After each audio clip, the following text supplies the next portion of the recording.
Welcome to InterPartyConflict, the podcast where we answer your questions so you can have the best tabletop gaming experience possible. My name is Gabe. And my name is Jeff. And we're going to answer your questions today. But first, I have a question. Jeff? Yeah? How are you doing today? Not too bad. Cool. Yeah, doing pretty good. Cool. Anything exciting going on? I feel like there was something I was going to say, but now I can't remember. So, I mean, nothing bad's happening. Oh, that's good. So, that's good. Yeah. How about you? Not really too much. Just doing stuff around the house. Cool.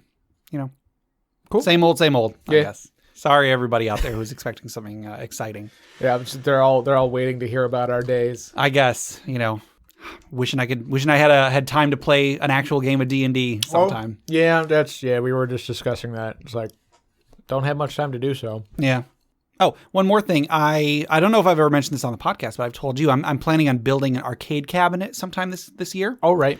And I finally have a couple CRT TVs, in fact. Mm-hmm. And I've tested them all out and they work.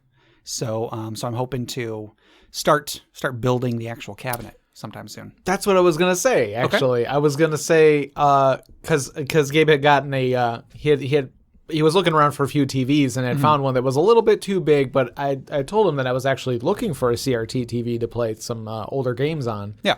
And I finally started hooking it up and playing some older games. I played some Zelda: Link to the Past. Ooh. Which I'm sorry to say I haven't really played much. Like even when I was younger, I think I played it at Steve's like way back, but I never really played it and got through it. And I was starting to play it. I got to play it, put it up on the CRT, and it was very nostalgic and and I started playing. I'm like, yeah, this is a really good game. So that was really fun.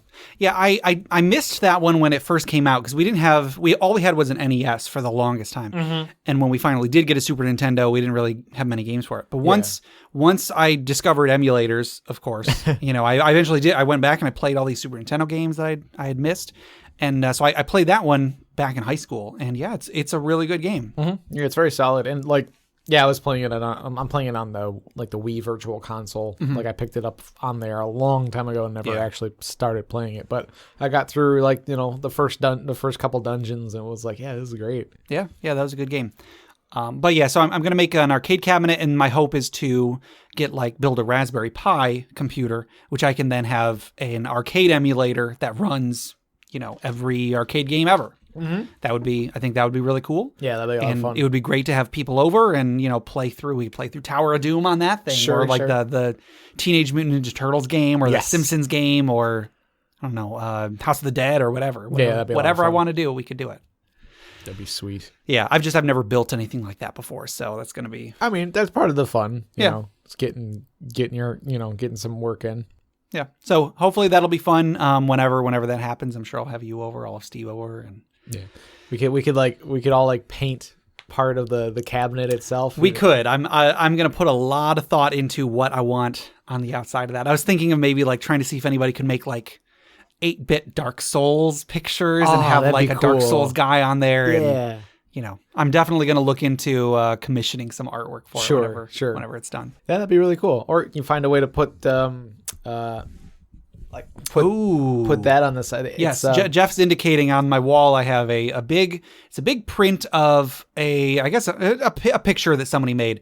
It's called Laudate Solis or something. I'm probably butchering that pronunciation. Basically, it's a 2-dimensional representation of the entire game of Dark Souls. I'll put a link in the show notes, but it's this really, really big, incredibly detailed picture that has just about every area of the game represented in vertical form. So you've got the highest point of the game up at the top, you got the lowest point of the game down at the bottom, the starting areas in the middle, you got all the areas. It's really, really cool. Yeah, it's really cool, really detailed, and the longer you look at it, the more of the game that you recognize. Yes. You're like, oh my God, I've been there. I've died there. When I got it, it was so cool to put it up on the wall and then finally get to study it and look at all the little details. Yeah, it's really cool. Yeah, so I don't know, that'd be cool to try and get on an arcade cabinet. So, Jeff, I'm going to propose a riddle for you. Okay. Rather than what we usually do for this segment, I have a riddle. Okay. Maybe I've asked you this riddle before, maybe not, but it has a little bit of a twist. Okay. There is a man lying dead next to an unopened package. How did he die? And then for this, you can ask me yes or no questions to figure out the answer. I do know the answer to this one. Okay. Well, you can feel free to ask it. It might like I said, there's a twist. It might not be the correct answer. Sure. Is the unopened package filled with a type of cloth? Yes, it is. Is the unopened package attached to his person? I'll say yes. Okay. Yes, it is. Is the dead body, is it smooshed? I suppose you could say that. He's very smooshed. Okay. Maybe not in the way you think he is. Okay. But maybe. Well, I think the guy fell from a great height because the parachute didn't open. You would be incorrect. Oh. The unopened package is actually irrelevant to this. He died because he was trying to steal something from the dragon's hoard.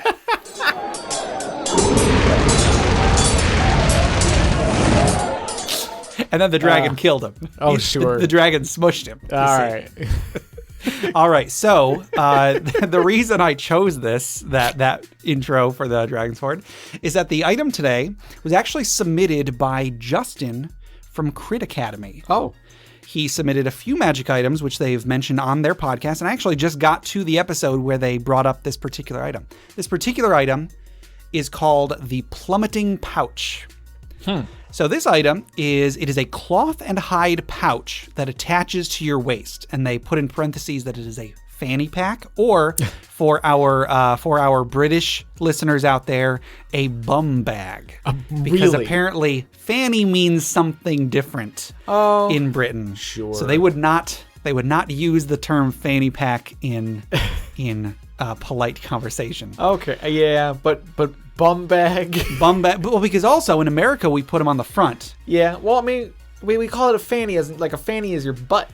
I know. I don't know. But so I don't know why, because I don't know. But then in Britain, I guess I could be wrong about this, but I think they have them around the back. I guess you could do it either way, really. I guess. Like I think the idea is you have it on your back, and then you can like swivel it to your front if you want to access it. Or something like that.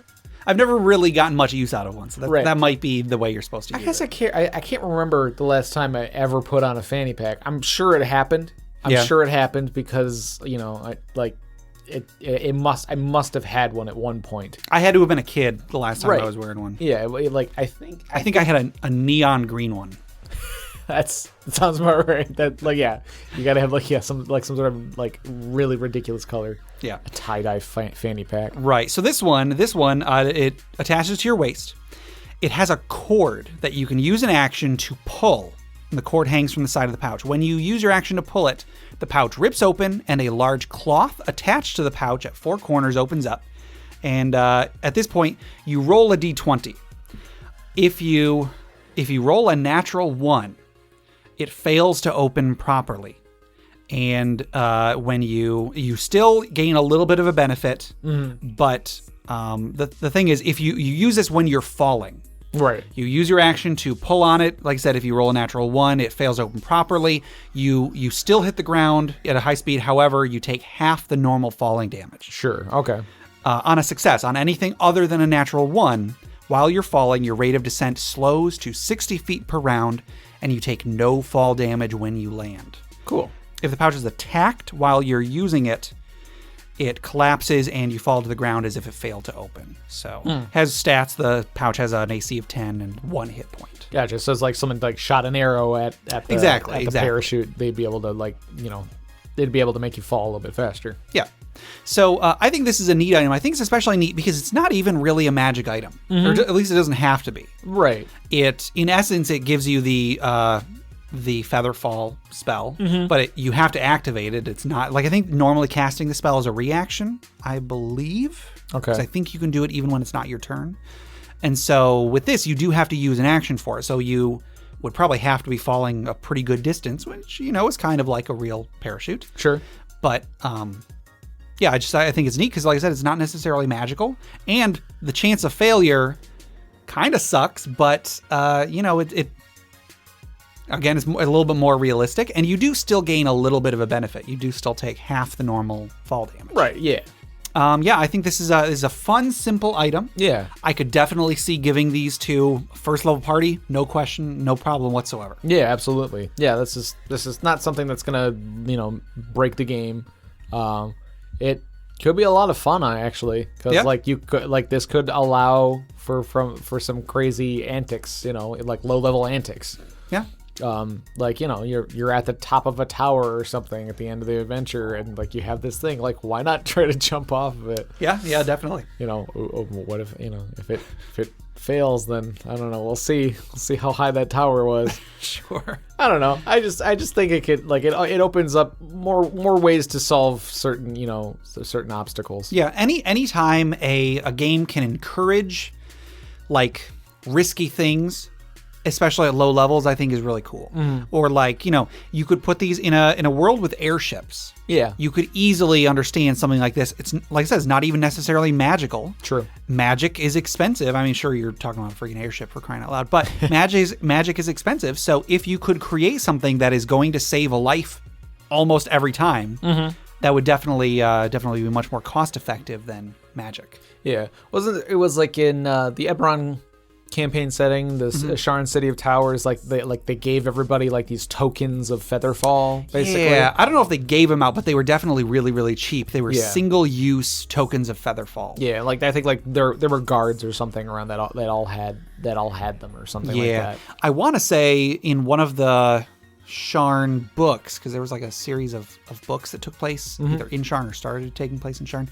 I think there was even a plot point where a guy died. He had fallen from a great height and he had died when hitting the ground, and he had one of those on him, and actually I'm remembering it activated automatically. That's what it was. That item, you just had to have it on your person. Okay. And it would activate automatically if you fell a certain distance. This guy had one of those, but the main characters were able to determine that it had been tampered with. Ooh. So he thought he would be safe, but he was not.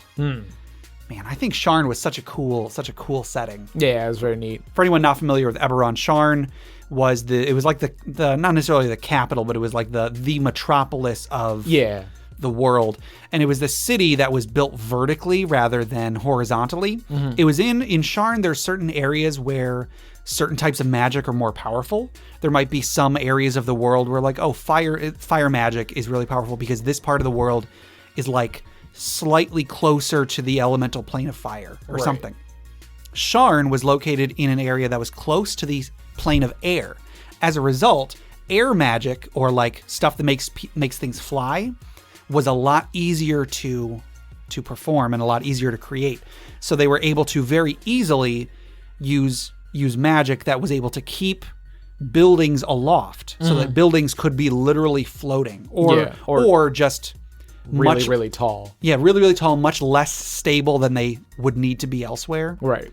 And so there was an adventure that came out in Dungeon Magazine where something negatively interacted with this magic and caused an entire tower to fall because the magic that allowed it to be less stable failed. So yeah, I think I remember that adventure. Yeah. So I've used it for other campaigns as well by substituting one thing for another. But so I think an item like this would definitely be right in place, although necessarily wouldn't necessarily fit in Eberron, because Eberron is there's so much magic. Magic is so easy to come by. Right, yeah. This item probably would be magical in that case. Sure. But yeah, it's just a fun little thing. I could picture like a gnome tinkerer coming up with it and then like testing it out, convincing a party member to strap it on and pushing them off a cliff or something. It could be a lot of fun for sure. Yeah, that's where your goblin cohort comes in handy. Or we've talked about the kobold with the bell. Kobold with the bell. Yep. Yeah. Yeah. So I think this is a fun item and a neat addition to the Dragon's Hoard. Cool. Now, if anybody wanted to submit any items to the Dragon's Hoard, Jeff, how would they do so? They could reach us at interpartyconflict@gmail.com. Yes. They can also go to the subreddit. It's reddit.com/r/interpartyconflict. That is correct. I don't remember if I mentioned how Justin submitted this, but it was submitted through email. So Email. He emailed us. Cool. All right. So do you want to go ahead and get into some questions? Sure. Cool. All right. The first question comes from Jason, and this is through email. How do you feel about how 5th edition handles feats? He hasn't had a chance to read through them all, and is asking if we think their benefits outweigh that of the ability score improvements that they replace. Sure. So just a little bit of background for anybody who is not super familiar with 5th edition and feats. Feats in 5th edition, they are explicitly an optional rule. They're in the player's handbook, but they're not something everybody definitely gets. Right. Now, when you play a character, depending on your class, every few levels you get an ability score increase. Mm-hmm. So like, let's say you start out with like a 16 in strength and you're a fighter. Every 2 or 3 levels or whatever, you're going to get either a +2 to 1 ability score, so you can make your strength an 18, or I think you can make that a +1 to 2 ability scores. Yeah. So if you have 2 odd numbers, you can make them an even number. Mm-hmm. And if you want to, there's an optional rule. You can instead of taking this +2 to a stat or +1 to 2 stats, you can trade that out for what's called a feat. Feats were much more easy to come by in earlier editions. In 5th edition, they're harder to come by, but they are generally very, very powerful. Mm-hmm. Feats in 5th edition, a lot of the time, will either give you several new abilities that you can use, or like maybe one really powerful ability. I'm trying to think if there's really only a couple, I think, that give you like just one thing that's really powerful. But then there are several that give you one or more minor abilities and a +1 to a stat. Right, yeah. So instead of getting like a +2 to your intelligence, you might trade that for a feat that gives you a +1 to your intelligence and the ability to, I don't know, like learn several more languages or something like that. Yeah, yeah. So there's a lot of feats in the player's handbook. There's also a lot that have been released in Unearthed Arcana. I'm not really going to be commenting on Unearthed Arcana. I'm not really too familiar with them. I'm mainly just going to be going by the ones that are in the player's handbook. And to get to my answer to the question a little early, I really, really like feats in 5th edition. I think the feats in the player's handbook are very, very good. Mm-hmm. And I think most, if not all of them, are something that is so cool that I could see someone building an entire character around that feat. Right, yeah, I'm a big fan. I remember when you first got the 5th edition handbook and I was reading through the feats, like they got me really excited. Because like you said, like you could pretty much base an entire character concept on these feats. There's one feat that I want to bring up called Magic Initiate, and it's basically a feat where instead of getting the 2 points to your ability score, you instead get you choose a spellcasting class, and you get 2 cantrips and one level spell from that class, and then you have to use the stat that class would. So if you're doing if you were a wizard and you got a bard spell, you would use your charisma score for that single spell, right, even though your class uses intelligence. Right. So I just thought it was cool because I made a paladin and gave him like a druid spell, and I thought that was really neat being a paladin and being able to use a druid spell, because I think they go off the same. No, yeah. Well, no, paladins go off of charisma, don't they? Do they? I think they're casting. I'm so used to 3rd edition where they went off of wisdom. I think what. You've got the book. I do have the book right here. It doesn't matter. Yeah. I hate having to look for a rule in a book. So just assume that we're always right in general. So there's a lot of feats in the player's handbook that I think are really, really good. Mm-hmm. There are some that are just cool, character wise. For example, there is one that is called Alert. It doesn't give you a bonus to your ability score. However, it gives you a +5 bonus to initiative, which is really, really significant because with one exception, I don't think any of the classes get an ability that increases their initiative. I think it's basically just a dexterity check.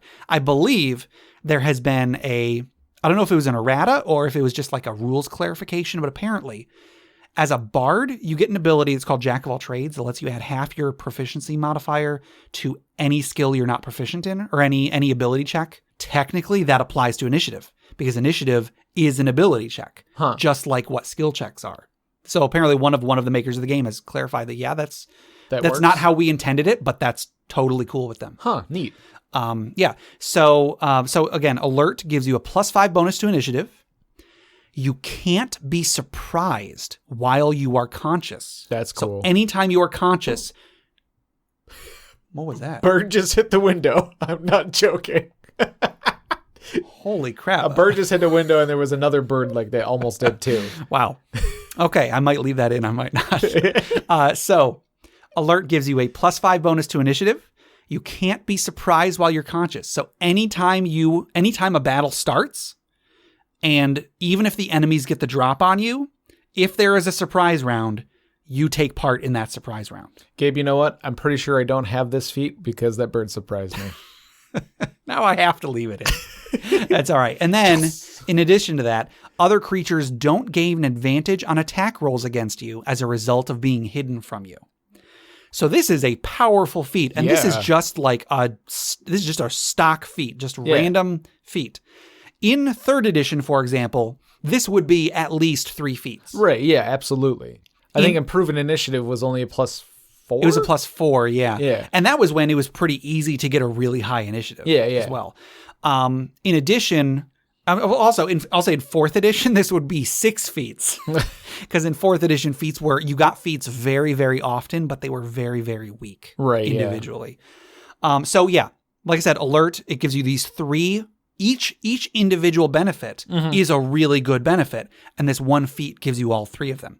I would say for most characters that are interested in being alert, that is probably on par with a +2 to a stat. Yeah, absolutely. And personally, I'm sure this won't apply to everybody, but I'm pretty sure most players would rather have a cool ability than a +1 to something. Yeah. I mean, again, not everybody, but like I would rather have the ability to never be surprised than to have a +1 to attack and damage or a +1 to AC or whatever. Yeah. Just one of them sounds cooler to me, whether that is a prudent choice or not, whether that is a good choice mechanically, that appeals much more to what I want in a game. I would rather have a cool thing I can do than just a bonus. Right, exactly. Yeah, I think I go back and forth on that personally, just because like if it's like I want to get the stats because then my attack is higher and therefore my lower rolls won't be as bad. Yeah. Because like a lot of times it's just like you just roll bad and you can't really help it and it's gonna happen and like so like you want to get that extra +1 so that you can maybe hit them. Yeah. But my luck is I'm gonna roll that much lower every time anyway. Yeah. So the way I look at it is like, how many times have I missed by 1? Sure. Yeah. I mean, sometimes, but not that often. Not that it's usually like I definitely hit or I am just rolling like 3s at that point. Right. And I'm not saying that like that is what you should use as your deciding factor, but like that's the way my mind goes. It's like, well, if I had this +1, okay, 5% of the time I would hit when I would have missed. But you're right. I would absolutely I love having cool new abilities, like that. Yeah, that alert feat is really cool. Like the initiative alone is amazing. Yeah. All right. Here's another example. Dual wielder. You gain a +1 bonus to AC while you're wielding a separate melee weapon in each hand. So that's really cool. You get +1 to AC when in a situation where you can't use a shield. Okay. You can use 2-weapon fighting even when the one-handed melee weapons you're wielding are not light. So before it had to be both of the weapons had to be light. Now they don't. You could have 2 long swords instead of like 2 short swords. Also, you can draw or stow 2 one-handed weapons when you would normally be able to draw or stow only 1. So maybe not quite as like really, really exciting as alert. Yeah. But if you're using a 2-handed build, this is going to benefit you every combat. Yeah. Possibly every round of every combat. Yeah, and this is another one of those ones that like you could base a character off of this. Like you want your character to be able to use 2 long swords or 2 Warhammers, are they? Yeah, I think so. I think Warhammers are one-handed. I think so. I think they might be one of those ones that are like versatile that you can use them one-handed or two-handed. Probably, yeah. And like if you use a two-handed, it has a higher damage die. But you dual-wielding Warhammers would be pretty cool. Yeah. 2 feats that I think are really, really, really cool. They are like, there's a certain character type that I would definitely take both these feats every single time. Oh, sure. Those 2 feats are Sentinel and Shield Master. Mm-hmm. Sentinel gives you 3 benefits, as a lot of these feats do. Mm-hmm. When you hit a creature with an opportunity attack, the creature's speed becomes 0 for the rest of the turn. So if someone is trying to run away from you and you hit them, no, they're not running away from you. Yeah. They're staying right where they are. And I believe this was errata to work this way. If you have a polearm, you can get attacks of opportunity on enemies that are more than 5 feet away from you. So like if they're coming towards you, you can hit them with a polearm and stop their movement. Nice. So they can't even get to you.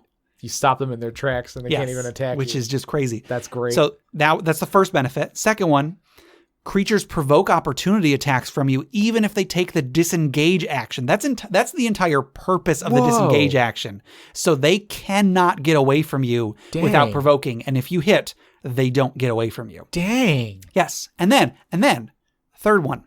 When a creature within 5 feet of you makes an attack against a target other than you, and that target doesn't have this feat, you can use your reaction to make a melee weapon attack against the attacking creature. Nice. So this is awesome. This makes you kind of a 4th edition fighter. Right, yeah. Because that is what they do. They make it so that you have to attack them or they get hit. Mm-hmm. And then if you try to get away from them, they hit you and they stop you in your tracks. Nice. Which is so cool. And then one that goes along with that because, again, I really like 4th edition fighter. I especially like using a shield as a fighter is Shield Master. 3 benefits. Once again, if you take the attack action on your turn, you can use a bonus action to try to shove a creature within 5 feet of you with your shield. Nice. So in 4th edition, there was a very common fighter at will ability called Tide of Iron. You had to be using a shield, and if you hit, you push the target 5 feet. Cool. Which is basically what this lets you do, which is really, really cool. The second benefit, if you aren't incapacitated, you can add your shield's AC bonus to any dexterity saving throw you make against a spell or other harmful effect that targets only you. Makes me think of in 300, there's a part where like there's the quote unquote wizards that are like throwing basically like bombs at them. Yeah. And one of the wizards gets killed and then like a bomb rolls over to the pile of bombs and it explodes. And there's this awesome shot of one of the Spartans holding up his shield as this like cascade of flame shoots around the shield. I love that image. Yeah. And that's what this lets you do. It lets you add your shield bonus to a dexterity saving throw. Yeah. That's really cool. Yes. And then if you are subjected to an effect, I guess actually, sorry, let me go back. This feat would not apply in that situation because this only affects harmful effects that target only you. Whatever. Oh, sure. My image in my head still works. Anyway, if you are subjected to an effect that allows you to make a dexterity saving throw to only take half damage. This is what it is. This is where the reference is. You can use a reaction to take no damage if you succeed on the saving throw, interposing your shield between yourself and the source of the effect. That's cool. So yeah, big explosion goes off, a dragon breathes at you. If you make the save and that save would give you half damage, you can use your shield and your reaction to take no damage. That's really cool. That's a feat that basically turns your shield into evasion. But you're not evading it completely. You're just you're hiding behind your shield. Yeah. I think that's really cool. I love sword and board fighters, Yeah. and I think these 2 feats together just it's perfect. It's a lot of fun. Yes. So there's a few feats that I've heard people say are really, really powerful. Like, I mean, I personally think all of them are powerful in their own situation. Yeah. However, there are 3 feats that are kind of like they're up there. There are many ways to make the game really hard for your DM if you have these feats. Yeah. The first one I want to talk about is Heavy Armor Master. Is that it? Heavy Armor Master. It you have to have heavy armor. You have to be proficient in heavy armor in order to use it. Right. It gives you a +1 to your strength score. So this is one of the feats that in addition to the main ability it gives you, you also get half of the ability score increase that you're giving up to take the feat. Although it is specific to strength. It is, yeah. Which, I mean, like the feats that give you a 1 point in a stat, it's usually a stat that is very related to the ability to Exactly. Small tangent. There is a feat that it makes you proficient in a specific saving throw and gives you a +1 to that stat. Oh, cool. So, that's just like a simple thing. And it's a good example of how you want to be proficient in strength saving throws. So it's going to give you a bonus of strength. Sure. And so on. So Heavy Armor Master gives you +1 of strength. I should mention these are all to a maximum of 20. All of the ability score increases are to a maximum of 20.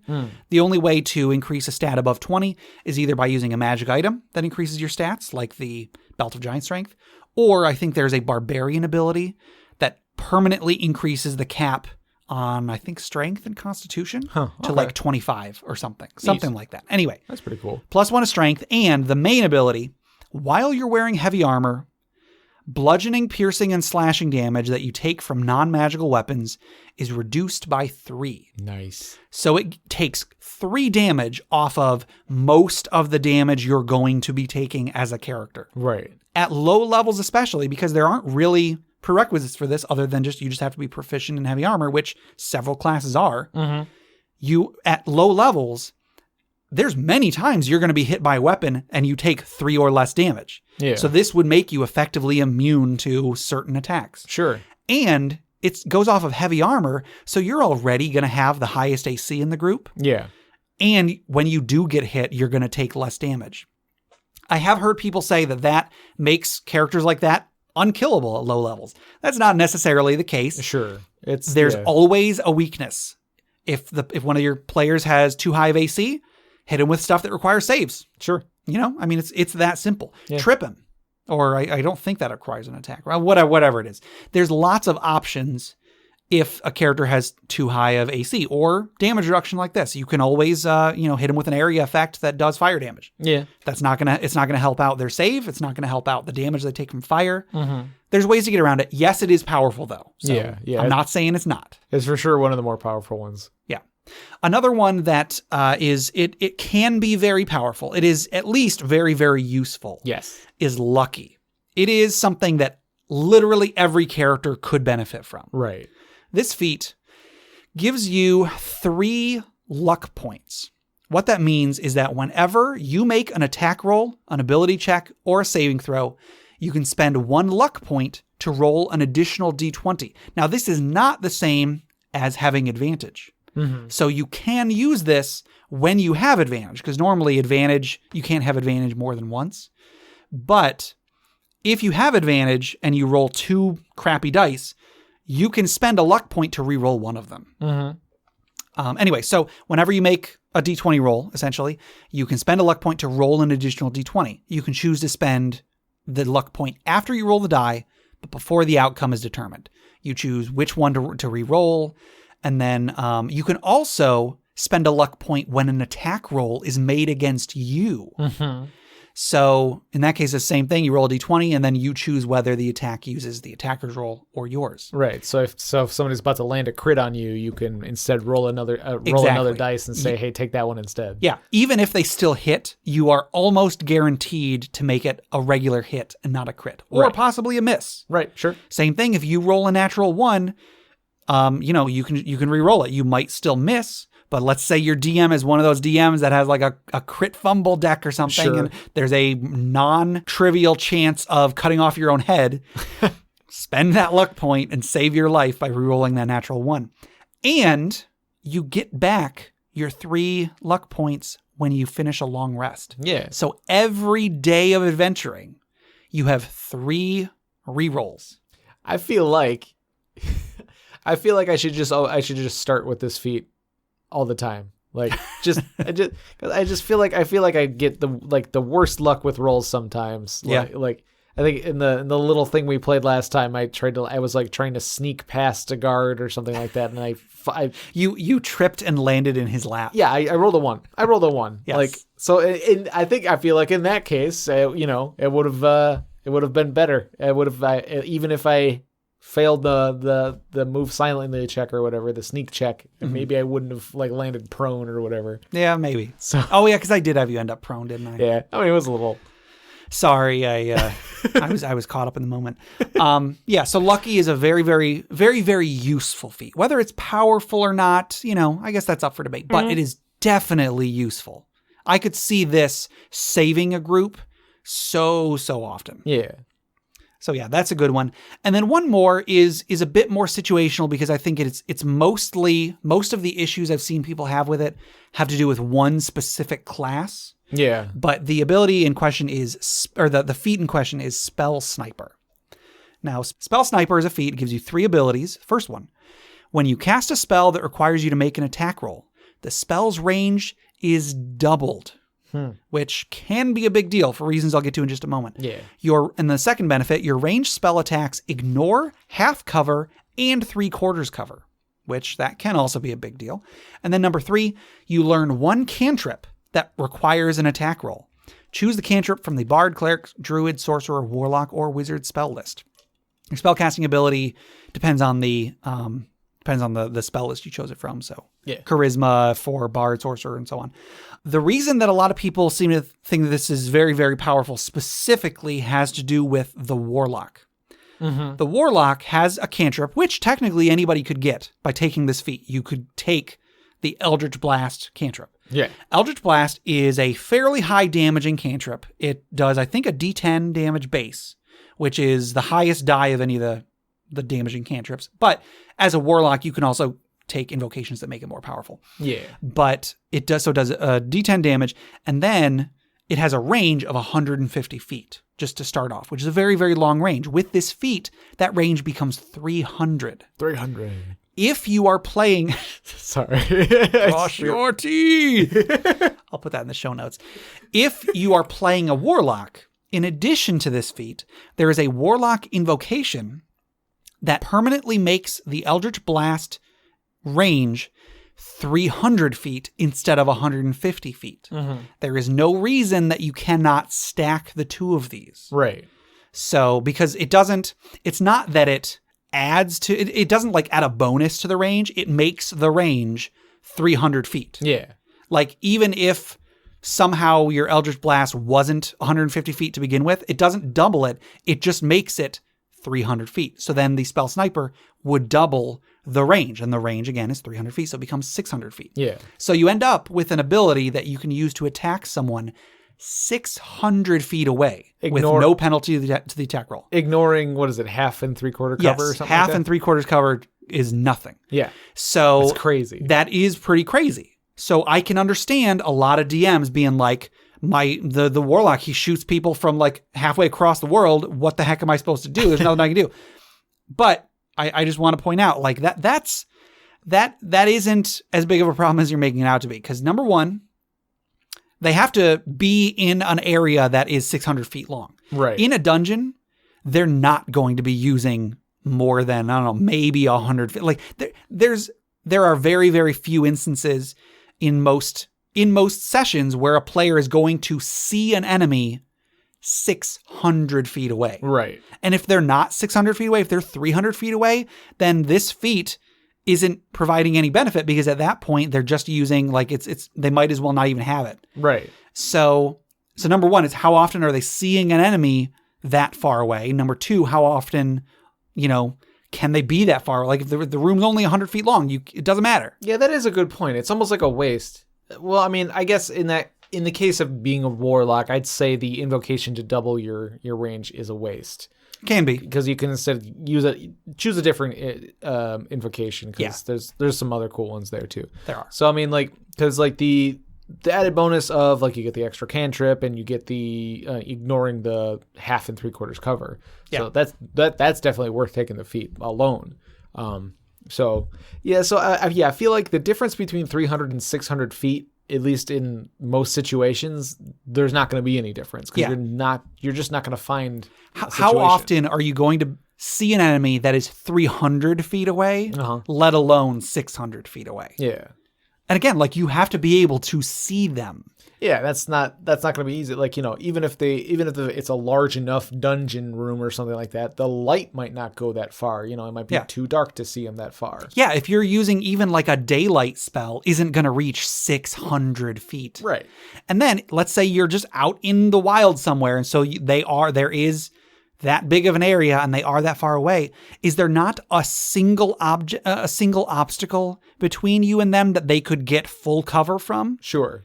If it's 300 feet in front of you they could just stand behind it and you would have to get like within 30 feet or something in order to be able to get around the cover. Right. And at that point, you're not making use of the feat or the invocation at all. Mm-hmm. So yes, it can be powerful, but if you are putting your characters in situations where they see an enemy 600 feet before they encounter them, before they get face to face, then it's no surprise that they're going to get use out of an ability that is designed to make use of that exact scenario. Yeah.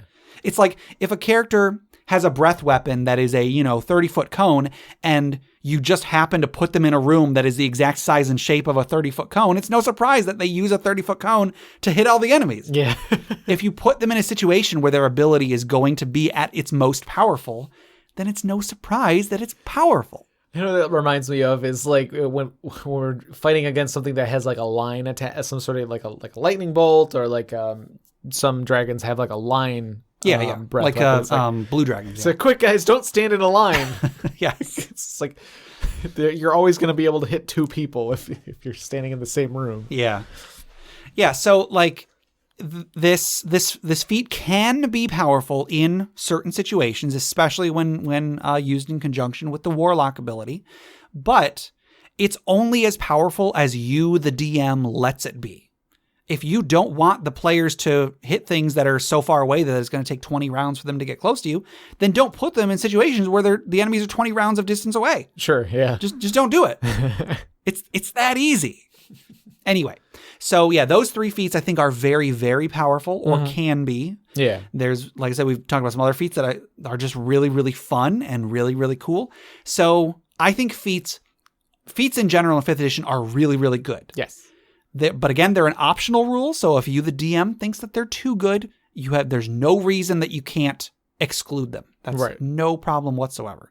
And if you as a player, if you just would rather have a +2 to an ability score or +1 to two ability scores, go for it. Mm-hmm. That, numerically, that is probably going to be very, very good for you in the long run. Yeah. I was kind of disparaging a +1 a little while ago, but it all adds up. I know it does. Yeah. Plus, I mean, like, plenty of these feats actually have like minimum requirements on abilities. So they do, don't they? So like maybe you just don't have the ability score to take the feat that you want. That's true. I guess that one has like a dexterity 13 or higher. Yeah. Okay. So that might be, you might just be closing that gap. You just this time you take the ability score, and next time you take the feat.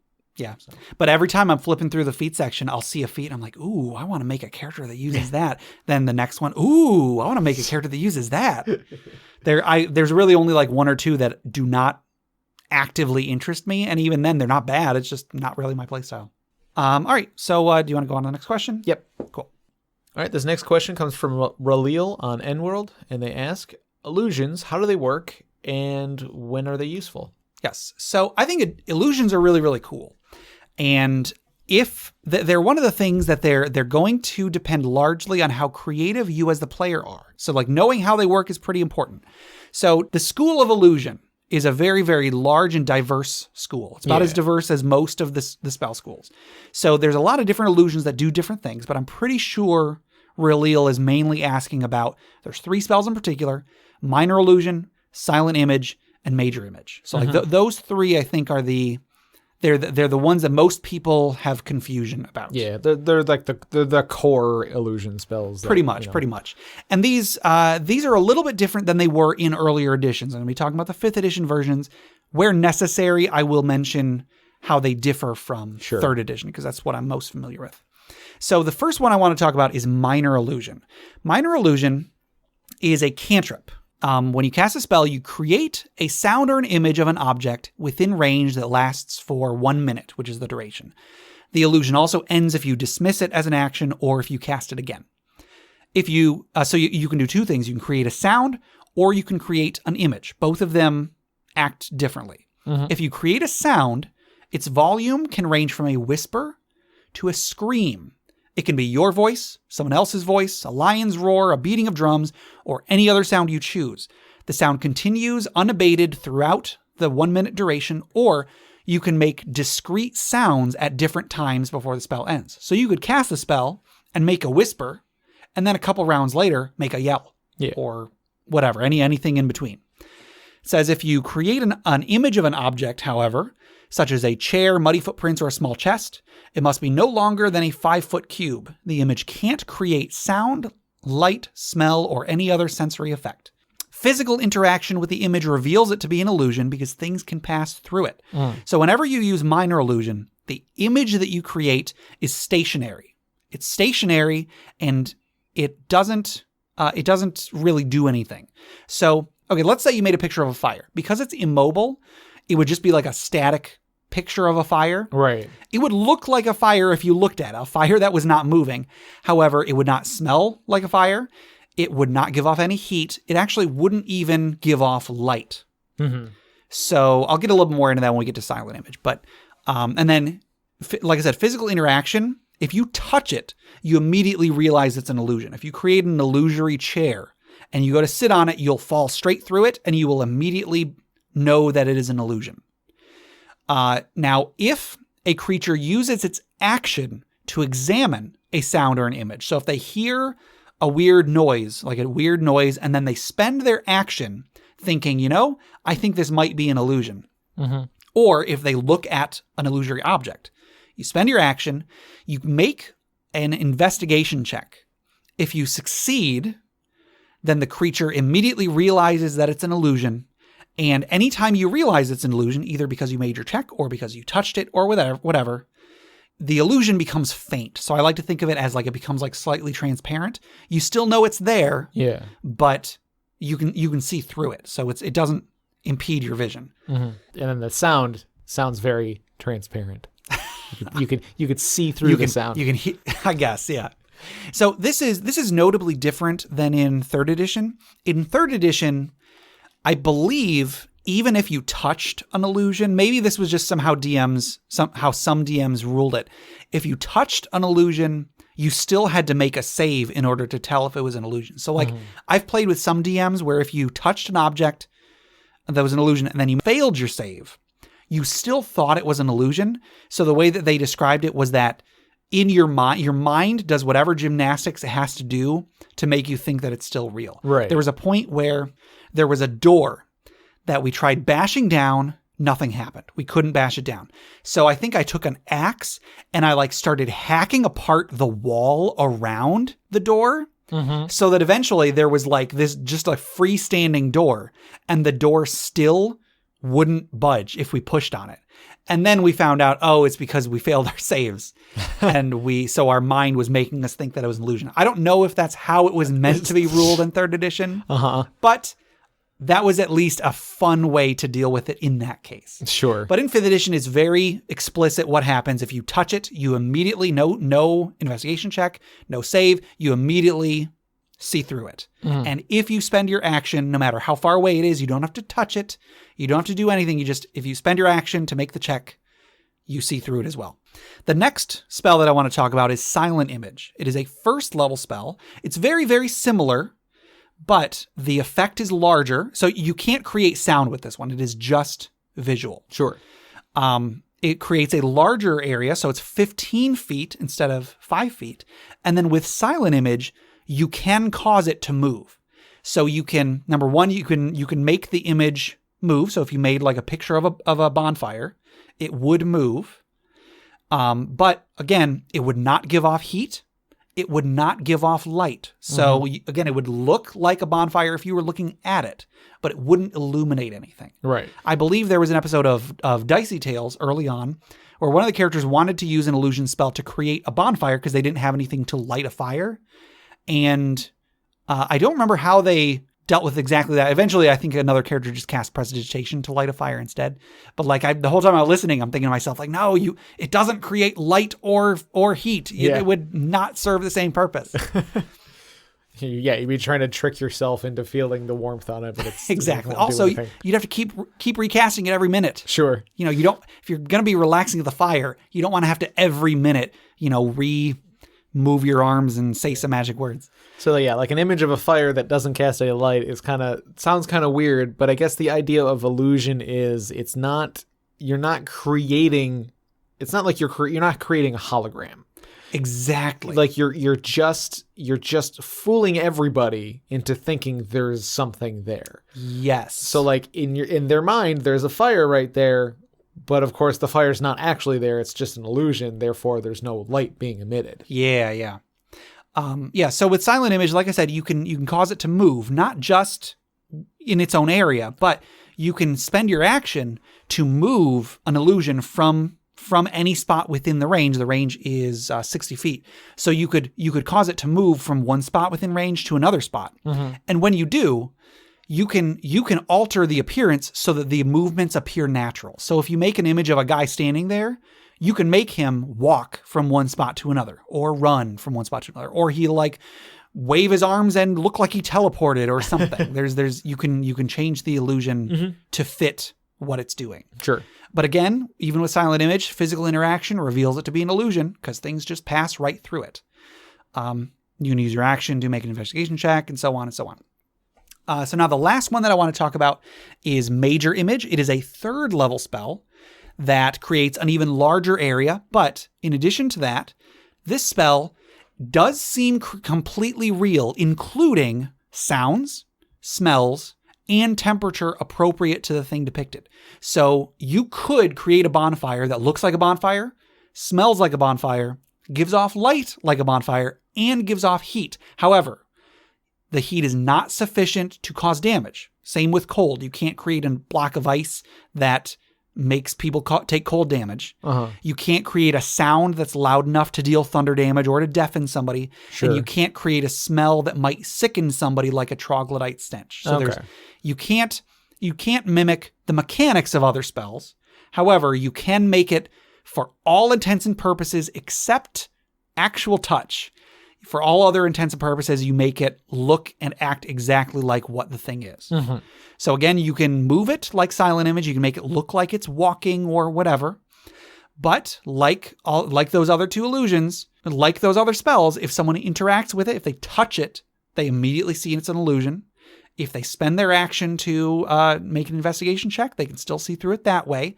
However, the question of how often somebody is going to if anybody's going to suspect that it's an illusion is going to be diminished because it looks like the thing, it smells like the thing, it sounds like the thing. Something important is going to have to happen for them to want to make that action to begin with. Right. In earlier editions, it was sort of a joke. Whenever we saw something that was like, that seemed unbelievable, we would be like, I take an action to disbelieve. Right, yeah. We'll save to disbelieve. Exactly. Yeah, like anything or at least anything we didn't want to be there. Right. Like if it was just an enemy that we really didn't want to fight, we'd like, I will save to disbelieve. A dragon comes around the corner, I will save to disbelieve. No. Yeah. It's like, maybe I just didn't roll high enough. We'll save to disbelieve again. Oh, sure. Yeah, use your next turn to do that. Fine. Exactly. One thing I was thinking of is, this one does create heat. Yeah. But is it real heat? That's a very good question. Could you basically trick somebody into like freezing to death? Because it's not hot enough to do damage or to actually function. Like you couldn't cook meat on this image. That is a very interesting point. So it's like you are using an illusion to make someone think that they are sitting next to a nice cozy fire when in reality they're sitting in a cold cave like freezing to death. In that regard, I would say yes, you are correct. I'm sure a DM could rule otherwise, but I think that is more in keeping with what it does. So yeah, the heat that you feel is not real. Yeah. It's almost like I'm not much of a drinker, but apparently if you drink alcohol, it makes you feel warm. Yeah. So, it's very sad, but there have been many like homeless people or whatever who have frozen to death because they spent whatever money they got on alcohol because it dulls the pain. And then they're sitting out in the cold in the winter thinking that they're feeling warm because they're drinking that alcohol. But in reality, it is lowering their body temperature. Right, yeah. So eventually they freeze to death because they couldn't feel that it was cold. Yeah. That in a lot of ways, like heat and cold are hard to tell apart sometimes. That's true. Like they're not always easy to tell apart. You usually have to know that it's heat or cold in context. Yes. To be able to tell the difference. I forget I remember there was like something I was at that where they had like a cup of cold water and a cup of hot water and they didn't tell you which one was which. They just put you put your finger in like say, is this hot or cold? And you're like, you're not 100% sure. That's a good point. Yeah, I'm sure there were times when I was a kid where either I had filled up the bath too hot, and it first putting my hand in, it felt like it was icy cold. And other times there would be like, I'd be like at a party and there'd be like a big thing of ice with pop in it. I would reach my hand in, or soda for anybody who doesn't live in the Midwest. Oh, sure. I would reach my hand into the ice cold water, and for a second it's like, oh wow, that's hot. Yeah, I remember my first interaction as a child with dry ice. I thought it burned me. Oh. Yeah, like, because, like, I think it was at, like, a fair or something, and there was a cooler full of ice cream or something that they were like, here, have some ice cream. And, like, I was, like, digging through the ice to get the good piece that I wanted or whatever. Yeah. And it, like, burned my hand. I was like, what the heck? And, like, somebody was like, oh, don't touch that. That's dry ice. Yeah. Like, it's incredibly cold. It'll hurt, it'll hurt you. So, yeah, like, that'd be an interesting little, like, encounter or trap or something. Or like it'd be like one of those riddles. It's like there's a man sitting next to a fire and he's frozen to death. Like, I guess, but when you bring magic into the equation, Sure. it kind of screws with the format of the riddle. I guess so. Yeah. Yeah, that's really interesting. That's a really neat thought. I never thought of that. So those are the three main illusions, and let's talk about why, like, in what situations these would be useful. Mm-hmm. A lot there. I mean, really, with any kind of illusion, its power is going to be directly related to how clever you are with using it. Yeah. It's definitely one of the spells that, like, it's very important to, like, have a plan to go with it. You can't just, you're not just going to be able to cast it and, get the results you want. You have to you have to be creative with it. Now, it's important to remember with these that you cannot hide something that is there unless you put something else in front of it. Yeah. For example, you can't use silent image to make yourself invisible. I suppose maybe in theory, if you had a photographic memory, maybe you could make a Wile E. Coyote type thing where you make it look like the exact image of the wall is painted on yourself, and then from specific angles, maybe it would look like there's nobody standing there. But if you can't just like, bam, make yourself invisible. That's what the invisibility spell is for. Right. Invisibility spell is also an illusion. Right. So illusion magic can do that, but these specific spells cannot. A better use is look at your surroundings, look at what objects could be where you are standing, and make that object where you are standing. If you're hiding in a castle from some guards that are patrolling, what guard is going to notice that there's an extra pillar in this hallway? Mm-hmm. Or that, the little, like, crenellations on the wall are just a little, there's like one extra one. Nobody's going to notice that. Sure. Or at least a very high perception check is going to be necessary to notice that. Right. So, like, it's much easier to just put yourself up against the wall and then just make it look like there is more wall than there is. Mm-hmm. You wouldn't necessarily be able to make a door disappear. Like, you can't make a door look like a flat wall unless you're kind of putting additional wall onto that door, which is possible. Mm-hmm. You could just make the door, like, the wall stick out an extra 3 inches, and as long as it fits within the architecture. The architecture. I was going to say the size of the spell, sure. Size of the spell effect. So it's all about how clever you are at doing what you're trying to do. You can make an image of an object in order of the stick, which we've mentioned before. Mm-hmm. There's a time where the party is fighting a half-orc, and Ilan the Bard casts an illusion to make an image of a female half-orc who tries to, like, wink and blow a kiss at the male half-orc. Unfortunately, it didn't work because the half-orc was in a committed relationship, I believe. But that would be a possible use. Sure. You can make, like I said, you can make a creature appear. You can make objects appear to hide things. You can make it look like there's more of you in the party. Mm-hmm. You can, create an image of several more people. You can make the sound of several more people, especially even with minor illusion, just like the cantrip one. If there's like a couple goblins guarding a chest and they hear what sounds like several, a party of several people coming around the corner, they might be more scared than if it was just you. Sure. Yeah.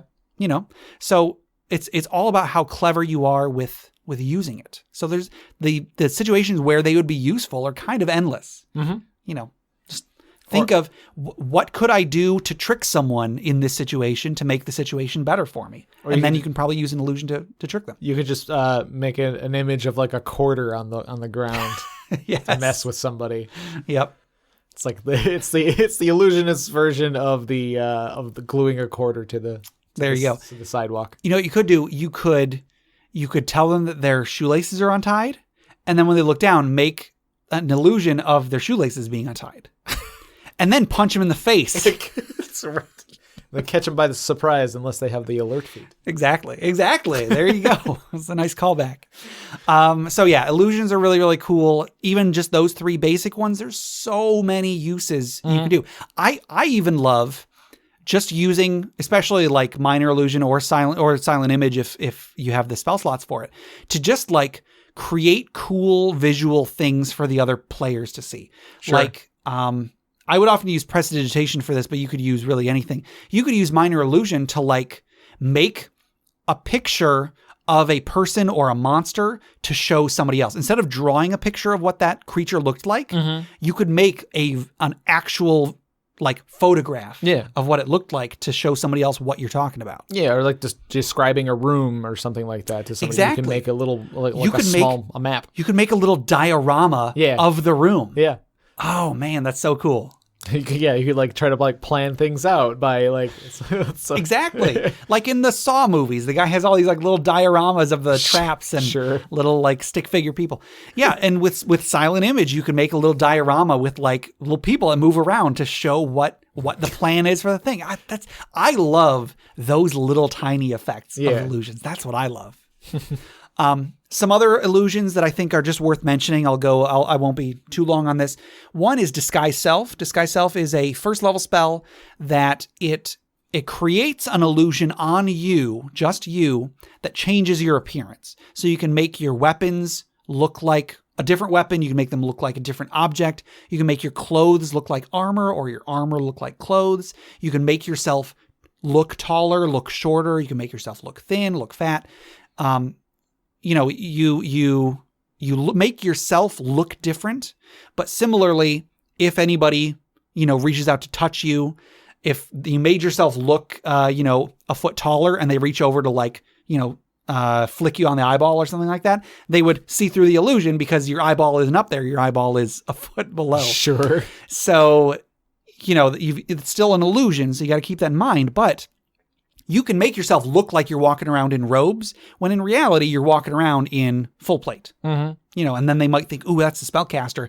I'm going to try to, cast Dispel Magic at him or something to stop him from casting spells." And then, I just got rid of his illusion and now he's got a great sword in full plate. This would be a great spell for a nudist to walk around in normal society. That is true. Or for a normal person to walk around in nudist society. They just make an illusion of themselves naked.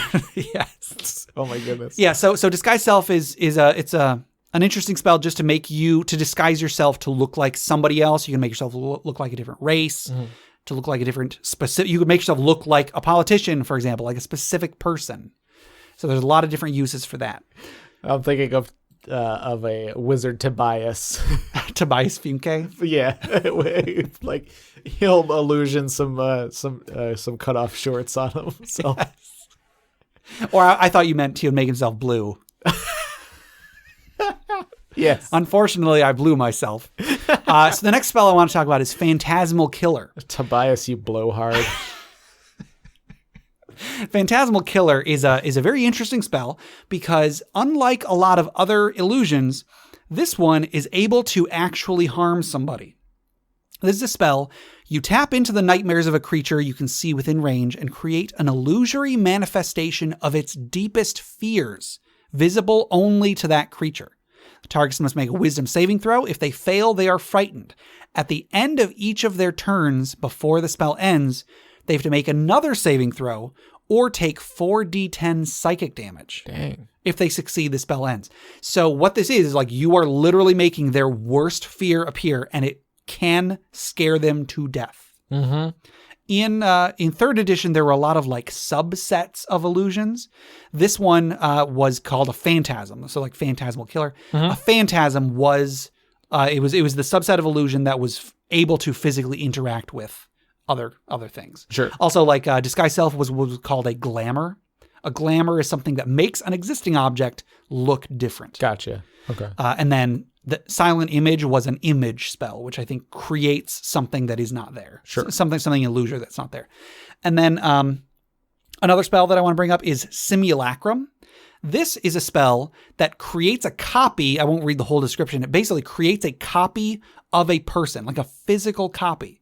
But the reason that it's an illusion spell is that you first have to physically make a snowman of the person that you are trying to copy. Mm-hmm. So you turn snow or ice into a life-size copy of the duplicated creature.